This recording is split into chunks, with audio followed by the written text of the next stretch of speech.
era gwe okumanya gwasinga watonda nze ataaliwo n'otambuza okuva gye nava mu process yonna okuntuusa wano wendi. Ayi Allah iyaka na'budu, gwe wekka gwe nsinza.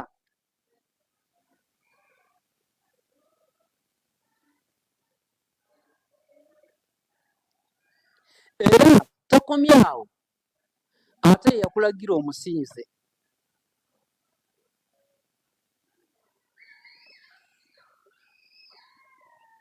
Yakulagira okole ki? Omusinze. Naye mu kumusinza ate ogondera amateeka g'okubeera nga tutambula mu mbeera y'okugenda okumusinza. Tetusobola kukola bikolwa by'atatulagirira kubeera nga tumusinzizaamu.